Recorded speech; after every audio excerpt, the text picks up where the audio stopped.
What if I told you the reason people don't close more deals has absolutely nothing to do with their product, pitch, or their pricing? The real reason?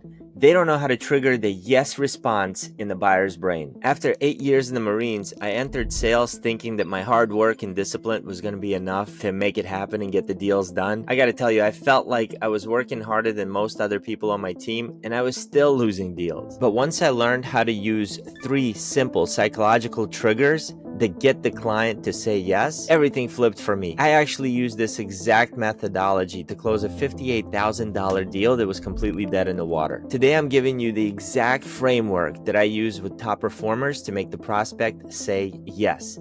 And I mean ethically yes. Trigger number 1, people take action to avoid pain.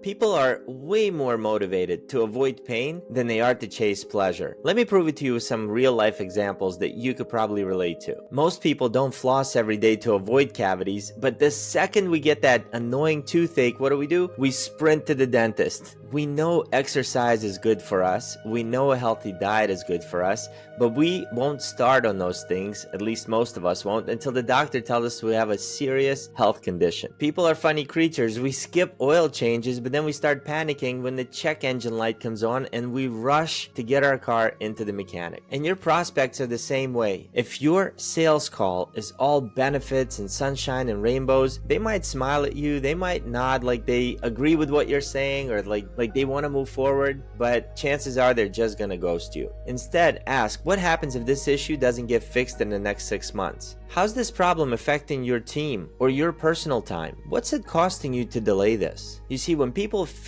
emotionally feel the pain of staying where they are, they begin to look for a way out. We don't want to be in pain. And that's when your offer becomes the obvious next step. Trigger number 2, people stay consistent with their commitments. Now, this is one of my favorite triggers. Let me explain. It's called commitment and consistency. It's straight from Dr. Robert Cialdini's research on influence. And here's what he found. When patients write their own appointment time on the reminder card, instead of having the receptionist do it, the no-show rates drop by 18%. When somebody buys a lottery ticket, they're way more confident they're going to win, even though the odds are exactly the same. Why is that? It's because when we say we're gonna do something, even if it's something super duper small, we feel the pressure to act in line with whatever it is we committed to. It's human nature. We don't like to break promises we make, even to ourselves. So in sales, here's how you can use this. You gotta start stacking micro agreements throughout the sales conversation. They sound something like this. Would you agree this is a priority worth solving? If you had a clear path forward, would you be open to exploring it? Is it fair to say that your team deserves better than dealing with this for another quarter? Each little yes gets them to commit and pulls them closer to a big yes. You're not pushing, you're letting their own words do the work. It's ethical, it's powerful, and it works. Trigger number 3 is people trust people like them. What do I mean by that? The last trigger is social proof. Now, we all think we know what social proof is,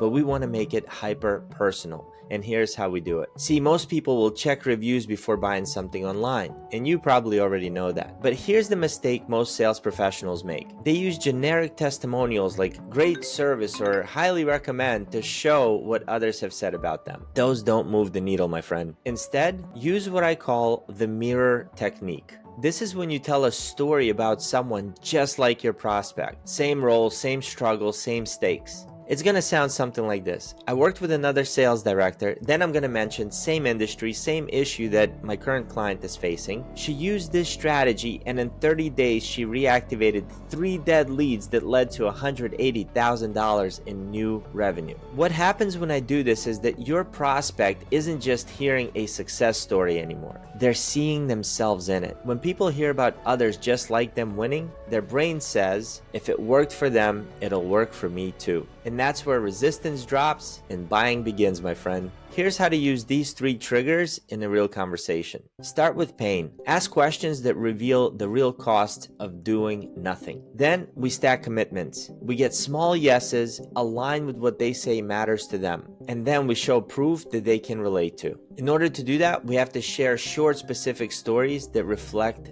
their world, not some random world, their world. This sequence is natural, it's powerful, and it's brain-backed. This hurts, I want to fix it, others like me have fixed it. That's all we're doing.